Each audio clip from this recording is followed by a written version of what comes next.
Arif, kami ulangi, Yang Mulia Romo Kiai Haji Muhammad Arif SAG MM dari Kuningan, Jawa Barat. Kepada Yang Mulia, waktu dan tempat kami persilakan. Allahumma sholli ala Sayyidina Muhammad.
Assalamualaikum warahmatullahi wabarakatuh.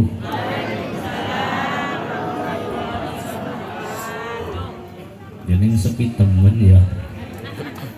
Yang jawab salam saya doakan bisa mangkah ke Mekah. Amin. Yang jawab salam saya doakan bisa ke Madinah. Amin. Amin. Yang gak jawab salam hati-hati. Yang gak jawab salam waspada, bukan bojone kawin maning. Yang gak jawab salam waspada, bukan jadi perawan tua. Afdhalus salam asani. Assalamualaikum warahmatullahi wabarakatuh.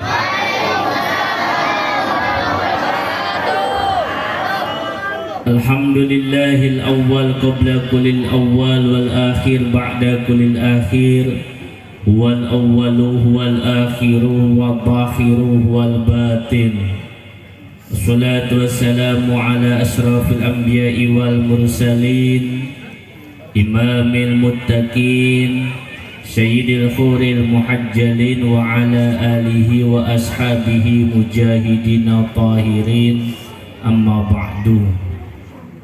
Hadratul kiram, para alim, para ulama, para sesepuh, tokoh agama, wabil khusus Bapak Kiai Saifuddin, hadratul muhtaramin, para pejabat, Bapak Kepala Desa yang mewakili takmir masjid Nurul Ihsan beserta panitia pengajian, juga yang berbahagia grup Hadroh Al-Musaffah.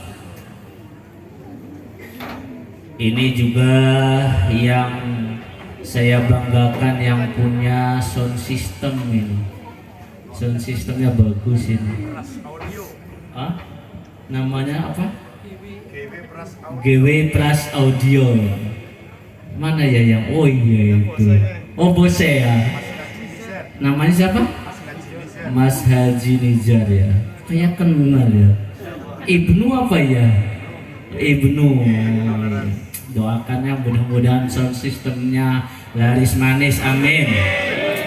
Mudah-mudahan ini sound sistemnya jadi berkah, amin. Nambah rezeki buat Mas Ibnu, amin. Jadi kalau sound sistemnya dipakai ngaji, mesti Mas Ibnu juga jadi ngaji.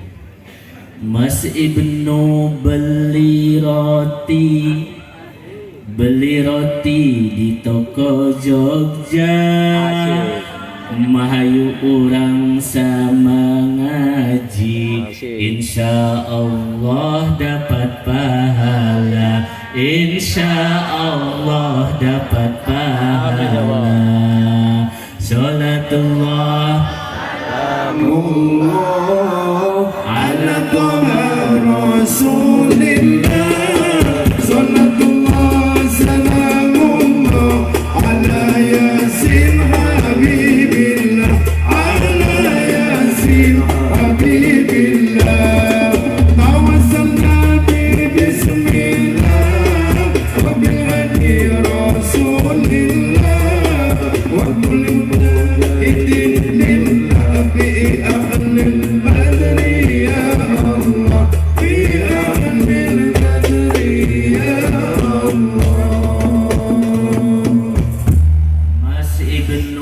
makan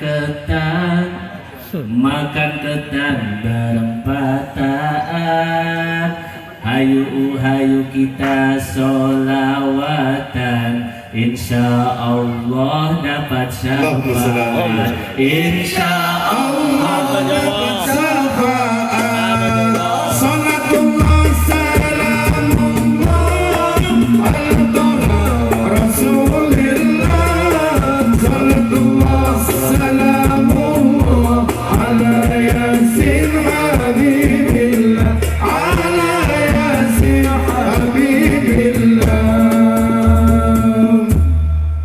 Mas Ibnu beli pancing di Lebak Siu. Mas Ibnu kawin maning karo bocah ayu. Kawin maning karo bocah ayu. Salatullah salamullah ala Rasulillah.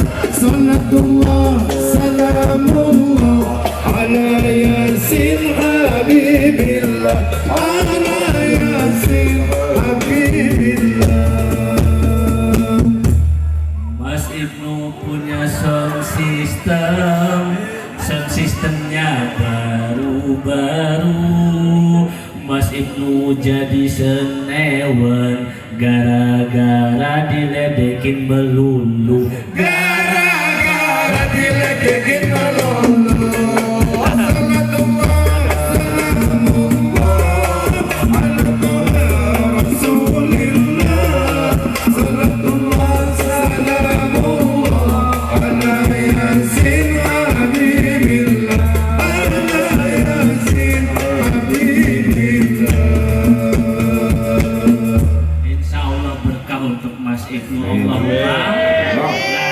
Sistemnya Allahumma.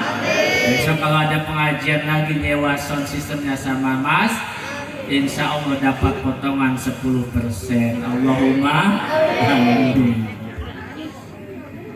Bapak-bapak, ibu-ibu, ma'asyiral muslimin wal muslimat rahimani wa rahimakumullah. Alhamdulillahirabbil alamin, kita semuanya bisa ngaji. Kalau sering ngaji, insya Allah gampang hajinya. Amin. Gampang maring Mekah untuk Amin. Bang gampang maring Medina untuk ziarah kubur Kanjeng Nabi. Amin. Sapa wonge sing sergap ngaji, insya Allah tindak haji. Amin ya Allah. Haji numpak motor mabur. Amin ya Allah. Kondure jadi haji. Salatullah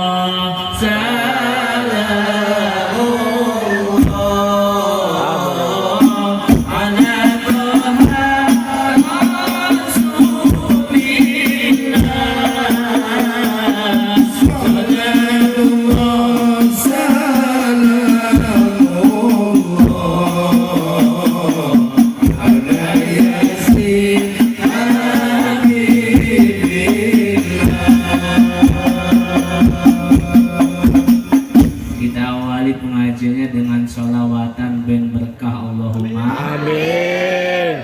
Ini sholawatan ini kalau bulan Maulid ini ramai. Di Cirebon itu pas pengajian itu sampai pengamen kalau bulan Maulid itu sholawatan. Awalnya bagus, genah, enak sholawatan. Tapi balik kayak kue ora genah. Pertamanya bagus. Salatullah salamullah ala toha Rasulillah. Salatullah salamullah ala Yasin Habibillah. Pertamanya bagus, ujung-ujungnya ora genah. Madang maning madang maning wis madang terus turu tangi turu madang maning wis madang kebelet cirit bukan. Lah kena itu sebab kapan nggak pernah ngaji itu mungkin tukang ngamen. Ngaji ini sangat bagus. Kenapa? Karena dengan ngaji kita dapat ilmu. Karena dengan ilmu ibadah kita jadi benar. Ini ada cerita ini. Guru saya namanya Kiai Haji Junaidi. Di Cianjur itu ada seorang anak disuruh sholat maghrib sama ibunya.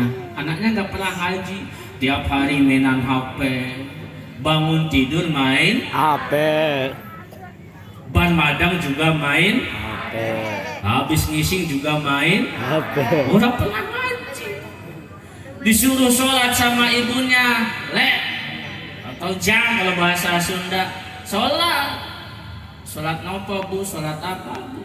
Sholat maghrib. Sholat maghrib, iya. Entos bu, entos, uwis, sudah. Kapan? Wingi, kemarin. Dan si wingi, saiki. Wah, si ibu ketinggalan zaman katanya.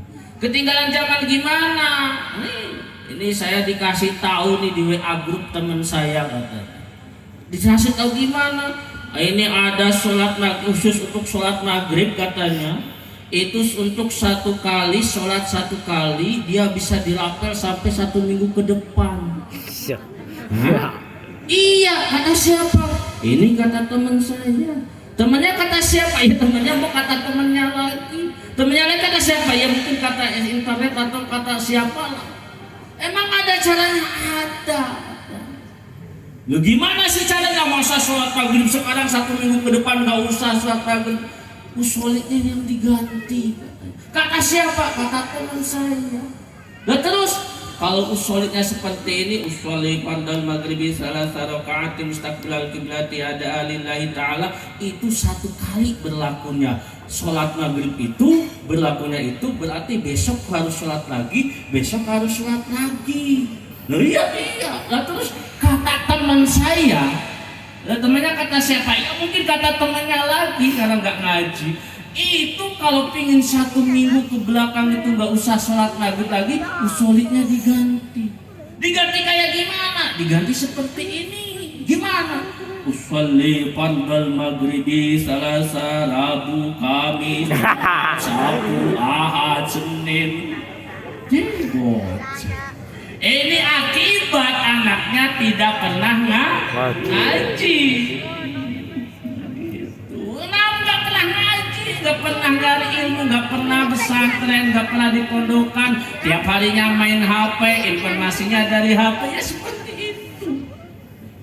Ibadahnya yang tidak pernah ngaji bisa sia-sia. Ada lagi cerita, ada 4 orang preman.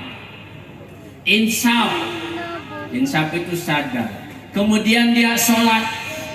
Karena insaf sadar, preman itu sholat 4 orang itu. Yang agak besar suruh jadi imam. Yang ketiga ini jadi makmum. Kemudian yang jadi imam itu takbir Allahu Akbar. Makmumnya ikut takbir Allahu Akbar. Kemudian ruku. Ketika ruku, makmum yang sebelah sini itu tiba-tiba kentut. Karena dia nggak pernah ngaji, dia nggak ngerti kalau kentut itu membatalkan wudhu dan membatalkan sholat. Ketika imamnya i'tidal sami Allahu liman hamidah, dia ikut i'tidal sami Allahu liman hamidah. Ikut i'tidal. Yang satu dia mungkin pernah ngaji tapi nggak rampung. Dia tahu kalau kentut itu membatalkan wudhu, membatalkan sholat. Maksudnya bagus ngetin. Kowe batal sholat wudhu disik. Teman kan ingetin nih kowe batal ngomong. Mamanya lentuk. Untungnya orang kentut kalau orang ngomong jadi orang batal. Bubar itu sholatnya. Kenapa? Gara-gara sholatnya tidak pakai ilmu. Jadi kalau sholat tidak pakai ilmu bisa berantakan. Makanya itulah pentingnya ngaji. Makanya itulah pentingnya mencari ilmu. Karena mencari ilmu itu dasarnya atau pondasinya ibadah. Kemudian kita hari ini merayakan peringatan Maulid Nabi kita Nabi Muhammad sallallahu alaihi wasallam karena kita cinta Nabi. Kenapa kita harus cinta Nabi? Karena Nabi juga cinta sama kita. Kalau kita ingin dicintai oleh Nabi, maka kita harus cinta Nabi. Nabi ini mencintai kita. Buktinya apa? Pertama, ketika Nabi ditawari oleh Allah Subhanahu wa taala, "Wala sawfa yu'tika rabbuka fatardo." Wahai Muhammad, apapun yang kau inginkan, kata Allah, apapun yang kau mau, kamu mau emas, kamu mau permata, kamu mau perak, kamu mau jabatan, pangkat dan kekayaan, akan saya kasih. Ditawari oleh Allah. Bahkan di dalam Al-Barjanji, kitab Al-Barjanji kan gunung Uhud itu pernah menawarkan dirinya. Warwadathul jibalu bi antakuna lahu dahaban fa'aba. Gunung Uhud menawarkan dirinya untuk menjadi bukit emas, gunung emas, dan itu nanti akan dikasihkan kepada Nabi, tapi Nabi menolak. Fa'aba, kata Nabi, tidak. Apa yang Nabi inginkan? Ya Allah, saya tidak ingin emas, saya tidak ingin permata, saya tidak ingin kekayaan, saya tidak ingin jabatan. Yang saya inginkan, saya tidak menginginkan ada umat saya yang masuk ke dalam api neraka. La ardo wa wahidun min ummati finnar. Saya tidak rela, saya tidak suka, saya tidak senang ketika ada satu umat saya yang masuk ke dalam api neraka. Itu yang diinginkan oleh Nabi. Begitu cintanya Nabi kepada kita sebagai umatnya. Jadi yang diminta oleh Nabi itu apa? Jangan sampai ada umatnya yang masuk ke dalam api neraka dan kekal di dalamnya. Maka dari peristiwa itu Allah memberikan hak prerogatif yang dinamakan dengan syafaat. Nanti kita akan bahas. Itu bukti cinta Rasul kepada kita sebagai umatnya. Ditawari apapun oleh Allah, Nabi menolak. Nabi hanya minta jangan sampai umat saya ada yang menjadi penghuni neraka dan kekal di dalamnya. Itulah permintaan Nabi. Sehingga Nabi dikasihkan prerogatif hak untuk memberikan syafaat. Itu Nabi cinta pada kita umat. Yang kedua, kita harus tahu Nabi itu sangat mencintai kita sebagai umatnya.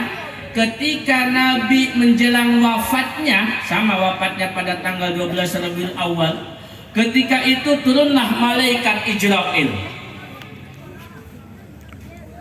Ya Rasulullah, hari ini sudah saatnya engkau bertemu dengan Tuhanmu Allah Subhanahu wa Ta'ala. Kata Rasulullah, iya ya Jibril, iya ya Israil. Kalau begitu, aina Jibril? Di mana Jibril? Ditanya Jibril. Jibril sebentar lagi turunlah Jibril. Ketika Jibril turun, maka Rasulullah bertanya kepada Jibril, ya Jibril, mali indallahi minal karamah. Kalau saya sekarang menghadap Allah, keutamaan apa yang Allah berikan kepada saya? Kata Jibril, enggak usah khawatir ya Rasulullah, inna abwabas sama qad futihat wal malaikatu saffu sufufan yantadiruna li ruhik.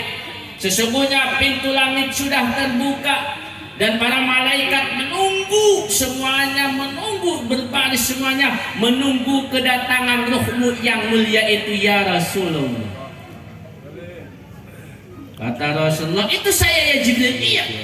Terus bagaimana dengan umat saya? Wa kaifa ummati? Bagaimana dengan umat saya? Umatnya juga ditanyai. Kata Jibril, gak usah khawatir ya Rasulullah, karena Allah sudah berfirman, inni haramtul jannah ala sairil ummam hatta tadkhulaha ummatuka. Sesungguhnya saya ini mengharamkan surga bagi seluruh umat sampai umatmu masuk ke dalam surga. Jadi kita meskipun umatnya paling belakang, meskipun umatnya umat terakhir, kalau kita nanti masuk surga duluan, antrinya duluan. Umat yang lain, umatnya Nabi Nuh, umatnya Nabi Musa, umatnya Nabi Isa, dan nabi-nabi yang itu belakangan. Inilah keutamaan umatnya Nabi kita Nabi Muhammad sallallahu alaihi wasallam. Jadi dihisabnya duluan, masuk surga duluan. Kalaupun juga masuk neraka ya duluan. Ini. Setelah itu kalau begitu sudah saya tenang, berarti umat saya antrinya tidak akan lama karena duluan. Itulah kemudian ya Rasulullah, izin saya mencabut ruhmu. Yang namanya mencabut ruh itu, ruh dicabut itu kan ada yang namanya sakarat. Sakarat itu apa? Sakit berlebihan. Kata Rasul, innalil mauti sakaratun. Sesungguhnya bagi kematian itu pasti ada rasa sakit. Mulailah diambil ruhnya itu dari, ini jari apa namanya? Kelingking. Jadi ruh itu diambil dari jari kelingking sebelah kanan dulu kaki. Saya diberikan semacam ilham oleh Allah, petunjuk oleh Allah ketika almarhum bapak saya meninggal. Allahumma ighfirlahu warhamhu wa'fu anhu.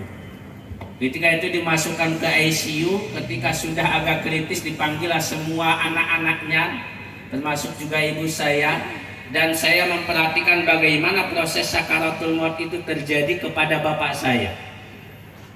Dari mulai jam agak lama, dari mulai jam 7 maghrib sampai dengan jam 10. Kenapa? Bertahap. Dari kaki kelingking, saya pegang kelingkingnya sudah dingin. Kemudian habis dari kelingking, jari apa ini? Jari manis ya. Terus naik ke atas ke paha, kemudian jari sebelah sini naik lagi ke paha, naik ke lutut, kemudian ke paha, kemudian ke perut, kemudian tenggorokan. Saya itu dicabut dulu lewat mulut. Makanya biasanya meninggal itu yang namanya mata itu mengikuti ruh, dan itu yang namanya kematian itu sakit. Ibaratnya begini, saya kasih contoh. Tubuh kita ini kan semuanya ruh. Ibu tahu yang namanya jari, ini jari apa? Jari kelingking ya. Saya tanya, ini jari kelingking ini kalau tiba-tiba ini tuh putus, sakit apa enggak? Sakit. Ketika putusannya ini, jari yang putus ini dia jatuh ke tanah, jari yang putus ini bosok apa enggak? Bosok. Busuk. Kenapa bosok? Karena sudah tidak ada ruhnya. Dan ketika ini melepas, apa namanya? Lepas itu apa namanya ya? Putus ya? Sakit kan? Sakit. Perumpamaannya seperti itu. Dan itulah proses sakaratul maut seperti itu. Saya sudah lihat bapak saya sendiri, kan gitu. Emang prosesnya ketika itu dari jari ini dulu. Jadi ibaratnya ini potong hilang ruhnya. Dari kaki ya, seret ini potong hilanglah ruhnya. Kan ketika ada jari yang kena silet atau pisau dan itu potong itu apa sih ya? Tugel ya, tugel. Nah itu kan terasa sakit. Yang tugelannya itu tadi dia akan bosok. Kenapa? karena sudah tidak ada ruhnya. Yang ini masih ada ruhnya, dia tidak akan akan kembali sembuh, tapi tetap sakit ketika itu. Itulah proses sakaratul maut, diibaratkannya ya seperti itu. Kalau ada yang tanya, karena ada yang tanya, Pak Yai, yang namanya kematian itu kan ada, yang namanya mati itu ada rasa sakitnya, kata Rasul. Betul, dinamakan dengan sakarat. Iya, rasa sakitnya bagaimana? Kalau jawabannya yang pas, ya rasa sakitnya yang nunggu aja nanti setelah sakaratul maut. Tetapi kalau mau diibaratkan, ketika ada bagian tubuh kita yang terputus, itu berarti hilanglah ruhnya, dan yang yang jatuh itu kan jadi busuk karena sudah ada ruhnya. Itulah sakitnya seperti itu. Tapi kemungkinan lebih dahsyat. Tapi itu hanya untuk gambaran awal saja. Ini ruh semua. Makanya kan berawalnya dari sini. Ketika ini sudah tidak ada ruhnya, kan ini jadi dingin. Atau bahasa lainnya itu apa ya? Pias. Pias itu apa ya? Api. Dingin. Ya, jadi kalau nggak ada darah itu apa namanya? Pucat. Pucat. Nah itu kan itu bertahap. Ketika itu dicabut, sakit. Pindah lagi, sakit lagi. Pindah lagi, sakit lagi. Ibaratnya seperti tak dipotong, yang sudah tidak ada ruhnya dia akan membusuk. Makanya ketika badan ini sudah tidak ada ruhnya, maka semua badan ini akan membusuk. Inna lil mauti sakaratun, sesungguhnya kematian itu pasti ada rasa sakitnya. Itu kata Nabi. Karena prosesnya seperti itu. Makanya kata Nabi, lakinu mautakum la ilaha illallah. Tuntunlah orang yang lagi sakaratul maut itu dengan la ilaha illallah, atau dibacakan Yasin supaya dia kalimat akhirnya la ilaha illallah. Jangan sampai ada tetangga kita, saudara kita, atau bahkan orang tua kita ketika lagi sakaratul maut itu ditinggal. Jangan sampai. Karena ketika proses sakaratul maut itu iblis laknatullah itu menyuruh anak buahnya setan, ini hari terakhir kamu menggoda dia, jadikanlah dia matinya su'ul khatimah. Semua jutaan setan datang kepadanya untuk bisa menggoda keimanannya. Makanya kata Nabi, lakinu, bisikkan di telinganya la ilaha illallah, kalimat la ilaha illallah. Nah ketika sudah ruhnya di tenggorokan itu, maka kalimat yang terakhir yang diucapkan Nabi, as-salah an-nisa ittaqin nisa ummati. Salat, jagalah salat. Wanita, lindungi wanita. Ummati, umatku. Kita yang diingat. Perempuan, kata Nabi, wanita, hormati wanita. Jangan sampai melakukan KDRT. Tahu nggak KDRT? Kekerasan dalam rumah tangga. Ingat para suami, semarah apapun suami sama istrinya, jangan sampai memukul wajah, apalagi sampai mencekik lehernya. Kita suaranya jadi rusak. Resti ya? Gak boleh itu, secara hukum agama juga dilarang. Oleh Rasulullah juga dilarang, secara hukum positif juga dilarang. Jangan sampai semarah apapun suami, jangan sampai memukul anaknya. Semarah apapun bapak, jangan sampai memukul anaknya. Kalaupun seorang suami mau memukul istrinya, yang dibolehkan oleh Nabi memukul pantatnya, alias bokong, alias bujun, silit. Bener silit ya? Kalau di tempat saya silit itu yang untuk ini, yang untuk ngupas itu. Oh itu silet. Oh iya, beda ya.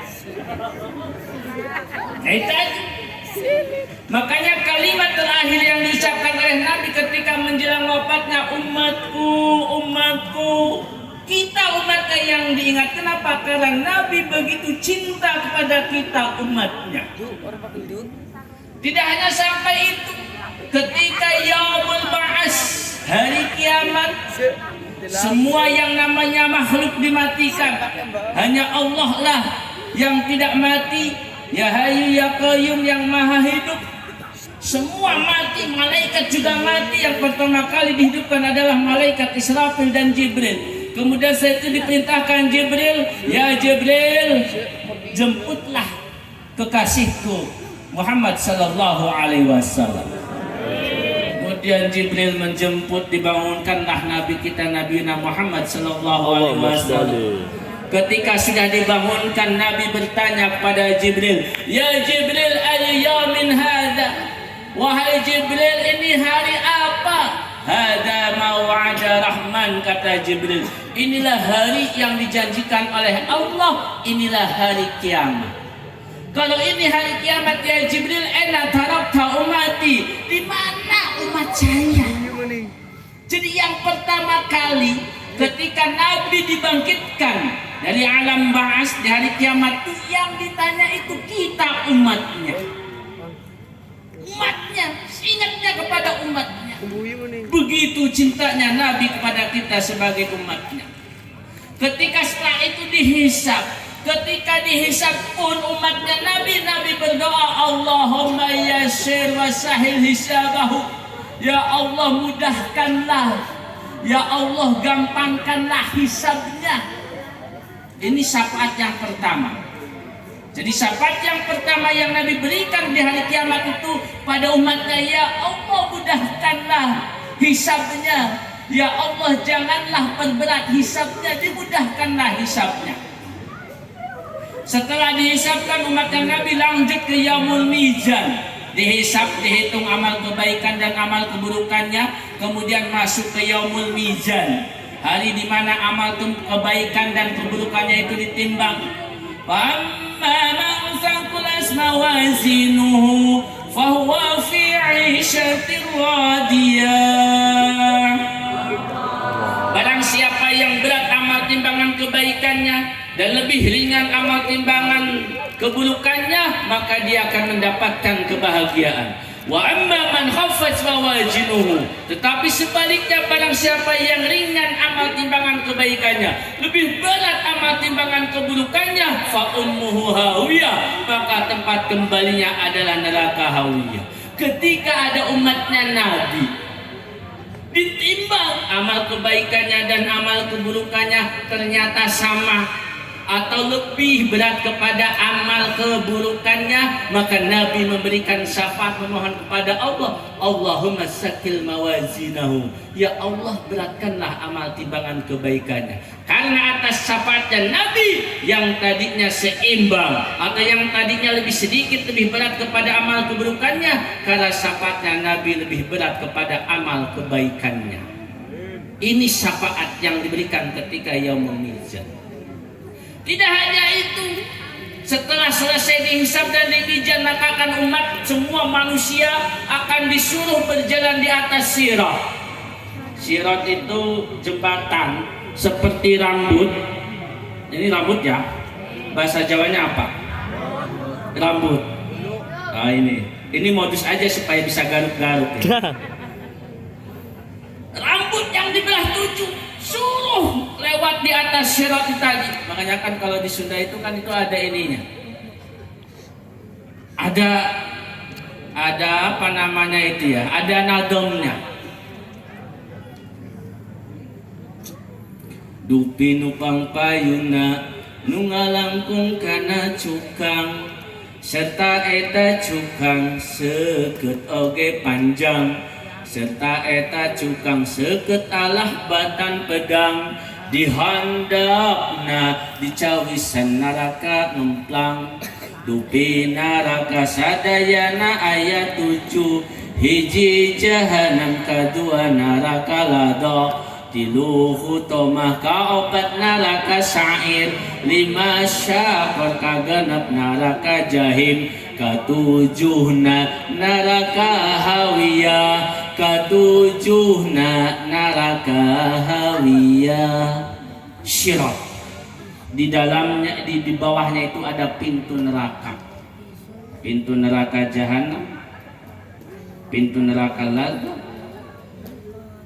pintu neraka Hutamah, pintu neraka Sa'ir, pintu neraka Sakar, pintu neraka Jahim, pintu neraka Hawiyah.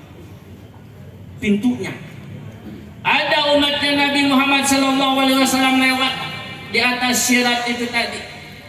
Ketika ada umatnya Nabi Muhammad SAW lewat, maka Nabi pun memberikan syafaat atas umatnya. Allahumma sallim, salim, salim. Ya Allah, selamatkanlah umatku yang lagi berjalan di atas sirat, jangan sampai tergelincir masuk ke dalam neraka apapun. Allahumma sallim, salim, salim. Dan itu Nabi akan berikan syafaat bagi yang Nabi cintai. Jadi ketika ada yang lewat, seumpama Mas Ibnu lewat, seumpama ini seumpama, maka Mas Ibnu lewat, selamat dari neraka jahanam, selamat dari neraka yang kedua neraka jahanam, kedua neraka sakor. Maka Nabi berdoa, Allahumma sallim, salim, salim. Ya Allah, selamatkanlah dia, selamatkanlah dia. Bahkan ketika ada umatnya Nabi Muhammad SAW yang masuk ke dalam api neraka pun, Nabi meskipun sudah di surga, Nabi memohon kepada Allah, Allahumma akhrij ummati minan nar. Ya Allah, keluarkan umatku dari api neraka. Atau ya Allah, ringankanlah umat, siksaan bagi umatku di dalam api neraka. Atau ya Allah, berilah potongan hukuman di dalam api neraka. Karena kan ketika dihisab, ketika di mizan, kita sudah ditetapkan oleh Allah Subhanahu wa taala, kamu masuk neraka dan dosa-dosamu di dalam api neraka harus dibakar selama 1000 tahun. Ini seumpama. Ketika ada yang masuk ke dalam api neraka, maka Nabi Muhammad SAW memohon kepada Allah, ya Allah, ringankanlah siksaannya, atau paling tidak ya Allah, kurangi hukumannya. Yang tadinya diponis 1000 tahun bisa dikurangi menjadi 900 tahun. Yang tadinya 500 tahun karena syafaat Nabi bisa dikurangi menjadi 400 tahun. Itu bentuk syafaat Nabi bagi umatnya yang sudah dalam api neraka. Sehingga setiap hari Senin malaikat Jabaniyah turun ke dalam api neraka. Yang mendapatkan syafaat Nabi, diambillah itu ruhnya. Kemudian setelah itu dimandikan di dalam Nahrul Hayat, sungai kehidupan.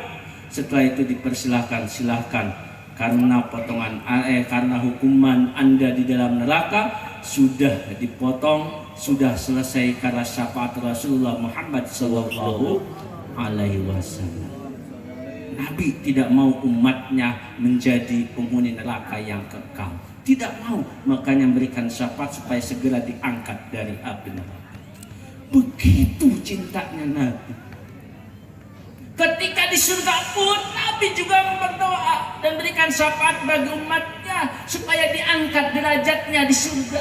Diangkat lagi derajatnya. Itu kenapa kita harus cinta Nabi, supaya Nabi mencintai kita sehingga kita mendapatkan syafaat kelak di hari kiamat. Allahumma amin. Itu syafaat Nabi. Jadi syafaat Nabi itu pasti akan diberikan bagi umatnya yang mencintainya. Kalau kita sudah tahu Nabi cinta pada kita, kita cinta kepada Nabi. Buktinya apa? Selain peringatan, bukti yang pertama adalah kata Nabi, kalau ada umatku yang mencintaiku, dia harus menjadikan aku sebagai contoh, sebagai toladan dalam hidupnya. Laqad kana lakum fi Rasulillahi uswatun hasanah. Sungguh telah ada dalam jiwa Rasulullah SAW uswatun hasanah, contoh yang baik, tauladan yang baik, yang harus dicontoh dalam Nabi ibadah dan akhlak, terutama sholatnya. Makanya kata Nabi ketika menjelang wafatnya, as-sholah umatku, jagalah sholat umatku, jaga sholat.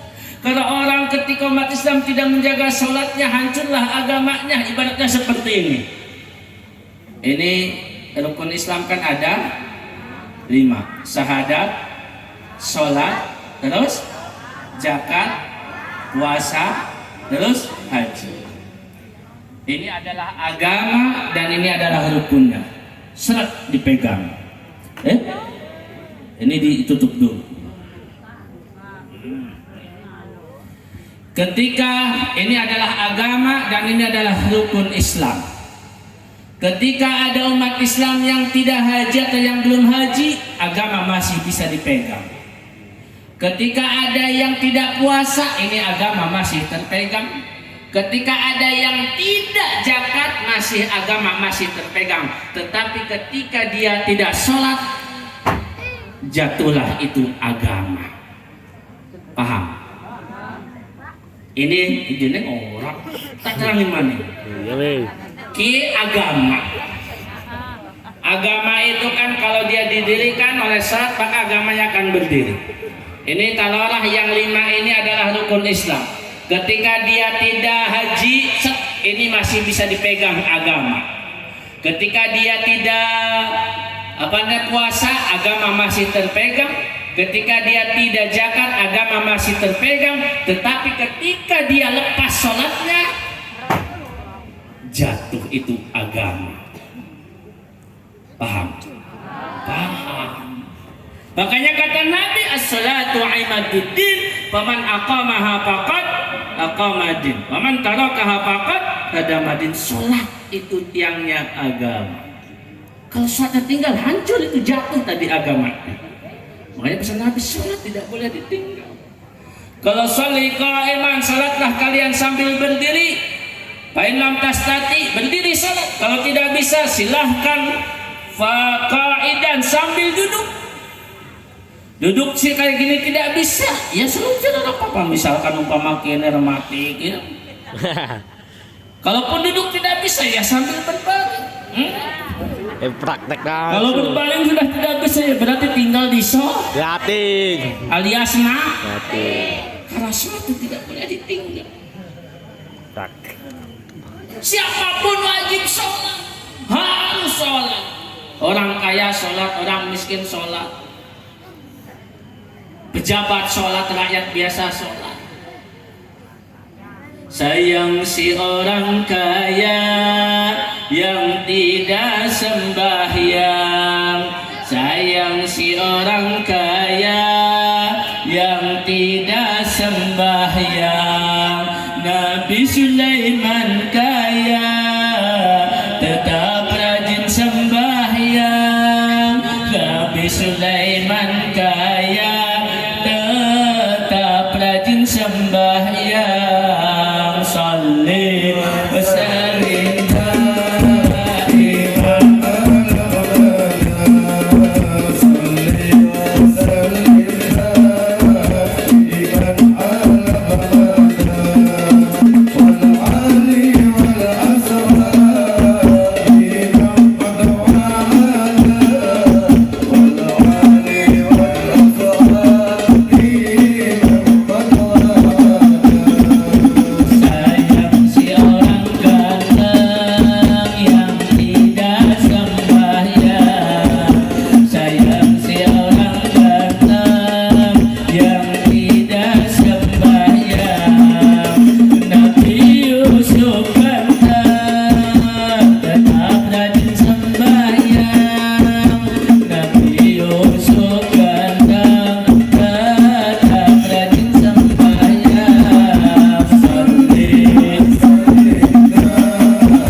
Pertama adalah rukun qauli, yang kedua adalah rukun fi'li, dan yang ketiga adalah rukun qalbi. Rukun kali bacaan. Ingat, bacaan di dalam salat yang harus dibaca adalah surat Al-Fatihah. Itu adalah rukun salat. Ada yang tanya, kenapa surat Al-Fatihah dijadikan rukun salat? Ceritanya begini. Iblis itu kan pernah berjanji di dalam Al-Quran itu surat Al-Anfal. Fabima aghwaytani la aqudana lahum syiratakal mustaqim. La atiyannahum min baini aydihim wa an aymanihim wa an shama'ilihim fala tajidu aktsarahum syakirin. Ya Allah, kalau kau telah menganggap saya sesat, maka saya berjanji saya akan menggelincirkan semua anak turunnya Nabi Adam, semua cucu-cucunya Nabi Adam, semua keturunannya Nabi Adam. Saya berjanji la aqudannahum, akan menggelincirkan mereka siratal mustaqim, dari jalanmu yang lurus, dari siratal mustaqim. La atiyannahum, saya akan mendatangi mereka min baini aydihim, dari depan, wa an khalfihim, dari belakang, wa an aymanihim, dari samping kanan, wa an sama'ilihim, dari samping kiri. Fala tajidu aktsarahum syakirin, sehingga engkau ya Allah tidak akan mendapatkan umatnya atau mendapatkan keturunan Nabi Adam orang yang banyak bersyukur. Ini Al-Fatihah, ini senjata ketika diwahyukan kepada Nabi. Al-Fatihah ini ketika diwahyukan itu dikelilingi atau diiringi oleh jutaan malaikat. Malaikat Jibril ketika mewahyukan Al-Fatihah ini, semua malaikat itu ikut mengiringinya. Iblis ketika surat Al-Fatihah ini diwahyukan, iblis itu nangis sejadi-jadinya. Ditanya oleh setan, kenapa iblis nangis? Ini ada senjata yang tidak pernah diturunkan pada umat-umat terdahulu, yang diturunkan kepada umatnya Nabi Muhammad. Ini senjata yang akan bisa menghancurkan kita dan menghalangi kita untuk menggodanya. Ini adalah surat Al-Fatihah. Jadi iblis itu sangat sedih, sakit kesakitan ketika surat Al-Fatihah itu turun. Makanya itu adalah senjata.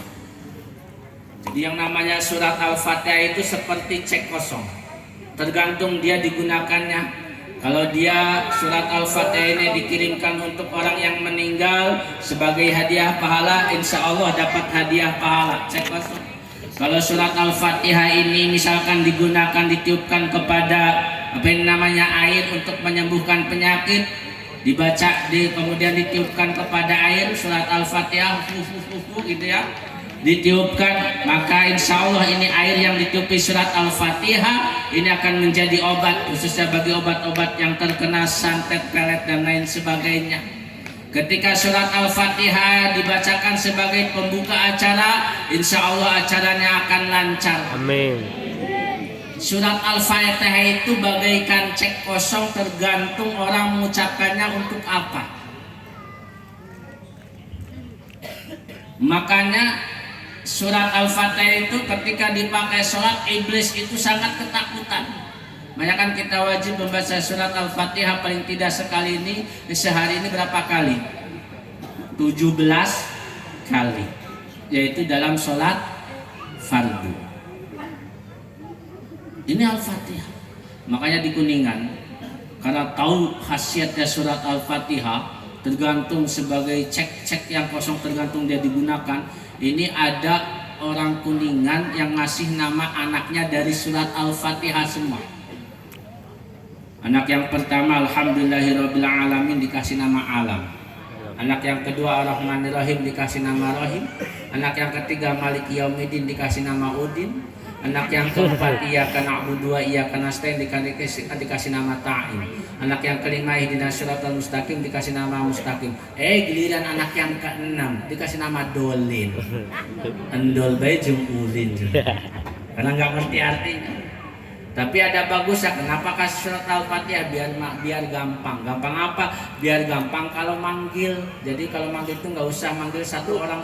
Alam sini, Rohim sini, Udin sini, Ta'in sini, Mustaqim sini, nggak usah. Tapi saya cukup dengan mengucapkan Al-Fatihah. nanti semuanya datang, yang dari WC, yang dari bal-balan, yang dari mana semuanya datang. Itulah surat Al-Fatihah itu sebagai rukun sholat. Makanya harus dibaca. Pertama, membaca Al-Quran, baca surat Al-Fatihah ini harus fasih. Kalau kita misalkan kurang fasih dalam membaca surat Al-Fatihah, maka belajar. Kalaupun belajar sudah bisa, maka diusahakan kalau sholat menjadi makmum, carilah imam. Karena dengan kita sholat berjamaah menyempurnakan kekurang sempurnaan satu sama yang lainnya. Alhamdulillahirabbil alamin. Dibaca alamin, segala puji bagi Allah Tuhan seluruh alam, Tuhan semesta alam. Tidak dibaca seperti ain, malah dibacanya seperti alif. Alhamdulillahirabbil alamin. Itu artinya sudah beda. Segala puji bagi Allah Tuhan seluruh penyakit. Kalau pakai alif itu kan alamun ay marad. Iyyaka na'budu wa iyyaka nasta'in. Hanya kepada Engkau ya Allah kami menyembah, hanya kepada Engkau ya Allah kami mohon pertolongan.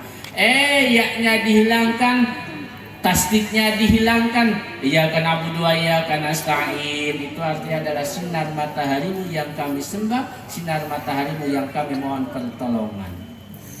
Makanya paling tidak ketika kita membaca surat Al-Fatihah kita harus tahu maknanya, supaya kalau kita terseret dalam makhraj kalau kita tahu maksudnya maknanya adalah seperti ini.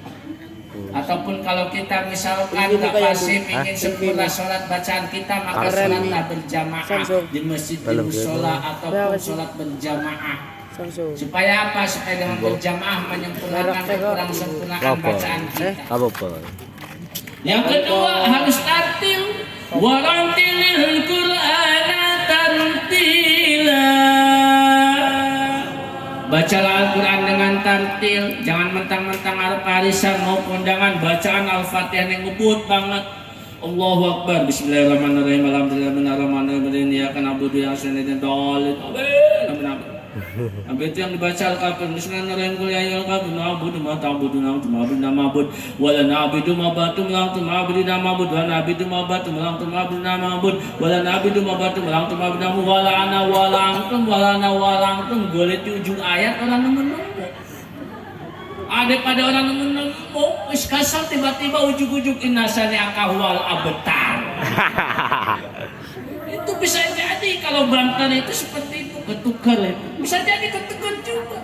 Walau sulina insana lafi wasila dina amanu wa amilu sholihati fal majid gani mamnun kama yuka dibutuhkan badu bidina insyaallah biha kamil hakimin dari wal asri kewatimi. Lo kan berkeduanya bisa jadi kan tukar. Wadini wajituni wa tulisini wadal bana melakukan sana kasetan subhanahu dan asbasabin ladina amanu wa amilu sholihati wa tawasabil haqqi wa tawasabis sabri. Ketukar mani. Makanya tidak boleh buru-buru, harus tartib. Boleh payah dulu. Terus salat ya harus pakai bahasa Arab, nggak boleh dirubah. Jangan mentang-mentang Allahu Akbar kayak orang Arab ya pengen pakai bahasa Arab. Ya nyong Jawa ya pakai bahasa Jawa. Allah sing gede pisan. Nanti kalau orang Jawa pakai bahasa Jawa, ya orang Sunda pakai bahasa Sunda. Gusti Allah anu kalintang ageuna. Nanti kalau kita orang Batak pakai bahasa Batak, ya Badir ya Togak Allah nagoda. Nanti kata orang Padang, pakai bahasa Sunda, bahasa Jawa, bahasa Batak. Ini orang Padang yang pakai bahasa Batak. Atu anallah nan gadang. Tidak boleh, bacanya harus pakai bahasa Arab dimanapun. Sholat tidak boleh dirubah bacaannya. Makanya rukun qauli. Yang kedua adalah rukun fi'li, gerakan. Nah, gerakan sholat. Jadi takbiratul ihram yang benar, jangan lebay. Allahu Akbar. Jangan lebay, kan ada yang takbiratul ihram. Ayah, goyang di sini. Ruku, ya lihatnya ke bawah. Mana ruku mentang-mentang neng budi anak bocah ayu rukunan kan maling burit. Akbar. Keton. Lagi sholat itu lihatnya ke bawah, jangan lihat ke atas, ke atas, jangan ke bawah, ke depan jangan sampai. Takutnya apa? Di depan ada kaos tulisan bahasaan usaha dagang, bangunan, maju jaya, kebaca, gitu? Iya. Makanya kalau mau sholat itu kalau lagi berjamaah ini belakang ini jangan sampai kaos yang ada bacaannya, kasihan makmumnya yang di belakang. Ya, apalagi lagi musim partai, pilih saya nomor 3. Jangan pilih siapapun, ya. Tapi makanya supaya tidak bisa kebaca, lihatnya ke bawah. Lihatnya ke bawah. Itu gerakan sholat. Yang terakhir, yang ketiga dalam sholat yang harus juga diperhatikan adalah rukun qalbi, hati. Ingat, sholat itu kan dialog dengan Allah dalam hadis qudsi. Wa idza qala al-'abdu alhamdulillahi rabbil alamin. Fa'ajaballahu hamidani abdi. Ketika ada seorang hamba yang dalam sholatnya dia mengucapkan alhamdulillahi rabbil alamin, maka Allah menjawab hamidani abdi, ini hambaku sedang menyanjungku, sedang memujiku. Jadi itu dialog dengan Allah. Jadi sholat itu kenapa Al-Fatihah itu merupakan rukun sholat dan wajib dibaca? Karena itu dialog dengan Allah ketika Al-Fatihah dibaca sebagai sholat. Karena Al-Fatihah itu kan dibaca sesuai dengan tujuannya. Tujuannya untuk mengirim hadiah kepada orang yang mati dapat pahala. Tujuannya untuk sebagai penyembuh ditiupkan kepada air jadi obat. Ketika dalam sholat itu jadi dialog dengan Allah. Ar-Rahmanir Rahim. Fajaballahu, maka Allah menjawab, asna alayya abdi, ini hambaku sedang menyanjungku. Wa majadani abdi, dan hambaku sedang memuliakan aku. Itu dijawab oleh Allah. Maliki yaumiddin, dijawab oleh Allah. Majadani abdi, hambaku sedang mengagungkanku. Iyyaka na'budu wa iyyaka nasta'in, dijawab oleh Allah. Hada baini wa baina abdi, inilah antara aku dengan hambaku. Dijawab oleh Allah. Ihdinas siratal mustaqim, dijawab oleh Allah. Ini hambaku sedang berdoa kepadaku, ya Allah tunjukkanlah jalan kepada yang lurus. Ini senjatanya kita orang-orang yang beriman, sehingga iblis jadi kesakitan dengan kalimat ini, ihdinas siratal mustaqim. Siratal ladzina an'amta 'alaihim ghairil maghdubi 'alaihim waladdallin.